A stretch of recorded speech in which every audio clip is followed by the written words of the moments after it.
Hello বন্ধুরা, তোমরা সবাই ভালো আছো তো? আজকে আমি একটা গল্প বলবো। গল্পটা শুনে বলবে কেমন হয়েছে। ভালো থাকবে আর খুশি খুশি থাকবে।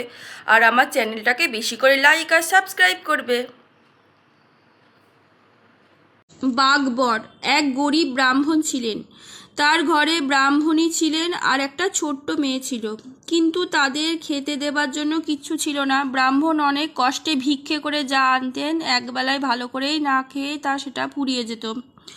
সকল দিন আবার তাও মিলত না। একদিন তাদের এই ছোট্ট মেয়েটি পাশের বাড়িতে বেড়াতে গিয়েছিল। গিয়ে দেখলো যে বাড়িতে পায়েস রান্না হয়েছে। ছেলেরা পায়েস খাচ্ছে দেখে সেই মেয়েটিরও বড্ড পায়েস খেতে ইচ্ছে হলো। তাই সে বাড়ি এসে তার মাকে বলল, মা, আমাকে পায়েস করে দাও না, আমি পায়েস খাবো। শুনে তো তার মা কাঁদতে লাগলেন। ভাতই ভালো করে খেতে দিতে পার না, পায়েস আবার কি করে করাবেন? এমন সময় ব্রাহ্মণ ভিক্ষে নিয়ে ফিরে এসে ব্রাহ্মণীকে দেখছে কাঁদতে দেখে জিজ্ঞাসা করলেন, কাঁদছো কেন ব্রাহ্মণী, কি হয়েছে?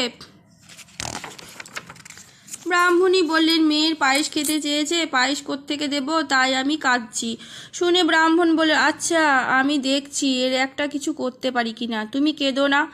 বলে তিনি তখনই বেরিয়ে গেলেন। সেই গ্রামে একজন খুব ভালো জমিদার ছিলেন। তিনি যেই শুনলেন ব্রাহ্মণের মেয়ের পায়েস খেতে ইচ্ছা হয়েছে, অমনি তাকে চমৎকার গোলাপ ভোগ চাল, 2 সের দুধ, চিনি আর মশলা দিলেন। ব্রাহ্মণ তাতে খুব খুশি হয়ে জমিদারকে আশীর্বাদ করে ছুটে বাড়ি এসে ব্রাহ্মণীকে বললেন, এই নাও তোমার পায়েসের জোগাড় এনেছি। সেই ব্রাহ্মণী কি লক্ষ্মী মেয়েই ছিলেন। তিনি এমন সুন্দর রাঁধতেন যে তেমন রান্না কেউ কখনো খায়নি।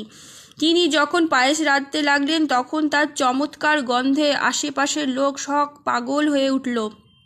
একটা কাক সেই পায়েসের গন্ধ পেয়ে বলল, আহা, এমন চমৎকার জিনিস একটু না খেয়ে দেখলে চলছে না। বলেই সে ব্রাহ্মণের ঘরের চালে এসে বসলো। কাক অনেকক্ষণ ধরে ঘরের চালে চুপ করে বসে রইল। তারপর রান্নাঘরে একটু শব্দ হতে সে বলল, ওই এবারে রান্না হয়েছে। খানিক বাদে আবার একটু শব্দ হলো, আর অমনি কাক বলল, ওই এবারে বাড়ছে। খানিক বাদে আবার একটু শব্দ হলো, অমনি কাক বলল, ওই এবারে খাচ্ছে। সত্যি সত্যি ব্রাহ্মণ আর তার মেয়ে তখন খেতে বসেছিলেন। সেই পায়েস এতই ভালো হয়েছে যে তারা দুজনে তা প্রায় শেষ করে ফেললেন। ব্রাহ্মণীর জন্য খুবই কমই থাকলো। তারপর ব্রাহ্মণী খাওয়া যখন শেষ হলো তখন পাতে বা হাঁড়িতে পায়েসের একটু দাগ অবধি রইল না।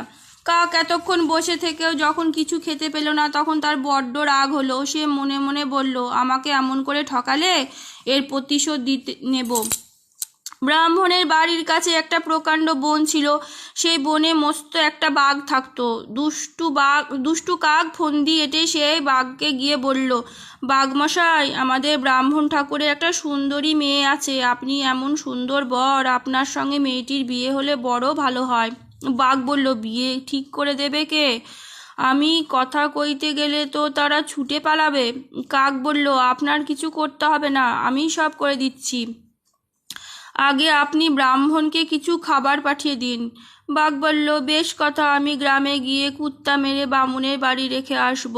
কাক তা শুনে জিভ কেটে বলল, না না, তারা কুত্তা খাবে না, আপনার বাড়িতে যে লেবু গাছ আছে সেই গাছের লেবু পাঠিয়ে দিন, আমি লেবু নিয়ে যাব এখন। বলে সে কয়েকটা লেবু নিয়ে ব্রাহ্মণের বাড়িতে দিয়ে এসে বলল, বাঘমশাই, তারা তো লেবু খেয়ে ভারী খুশি হয়েছে, এমনি করে দিন কতক লেবু দিলেই মেয়ে বিয়ে দেবে। শুনে তো বাঘ আহ্লাদে মাটিতে গড়াগড়ি দিতে লাগলো। এমনি করে কাক রোজ লেবু নিয়ে যায় আর বাঘকে এসে বলে তারা মেয়ে বিয়ে দেবে। আসলে সেটা মিথ্যে কথা, কিন্তু বাঘ মনে করে ব্রাহ্মণ বুঝি সত্যি সত্যি মেয়ে বিয়ে দেবে বলেছে। তারপরে একদিন বাঘ বলল, কই, লেবু তো ফুরিয়ে গেল, মেয়ে তো বিয়ে দিল না। কাক বলল, দেবে বই কি, আপনি যখন চাইবেন তখনই দেবে। বাঘ বলল, তবে তাদের বলো গিয়ে যে যদি কাল রাত্রে মেয়ে বিয়ে না দেয় তাহলে তাদের সবাইকে চিবিয়ে খাবো।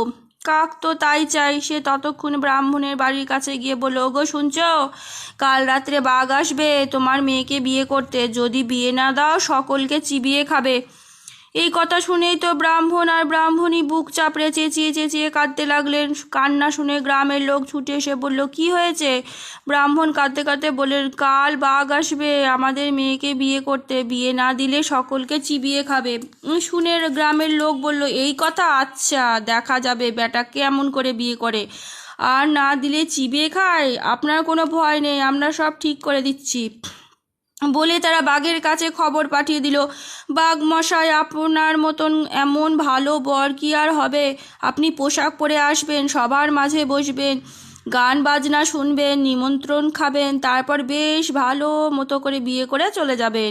তারপর তারা সকলে মিলে ব্রাহ্মণের উঠানে 300 উনুন কেটে তাতে 300 হাঁড়ি তেল চড়ালো, কুয়োর ওপর চমৎকার বিছানা করে রাখলো, তারপর ঢাক ঢোল বাজিয়ে খুব শোরগোল করতে লাগলো। বাঘ সেই গোলমাল শুনে বলল, ওই রে, আমার বিয়ের ধুম লেগেছে। তখনই সে তাড়াতাড়ি জামা জোড়া পরে পাগড়ি এঁটে নাচতে নাচতে সে ব্রাহ্মণে বাড়ি উপস্থিত হলো।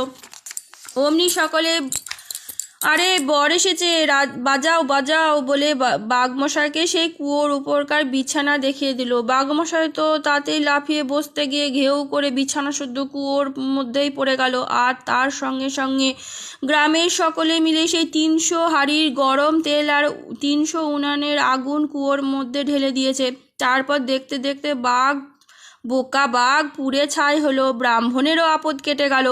কাক তামাশা দেখবার জন্য ঘরের চালে বসেছিল, পাড়ার ছেলেরা ঢেইল ছুঁড়ে তার মাথা গুঁড়ো করে দিল। আজকের মতন গল্প এটুকুনি। কেমন লাগলো জানাবে, ভালো থাকবে, খুশি খুশি থাকবে।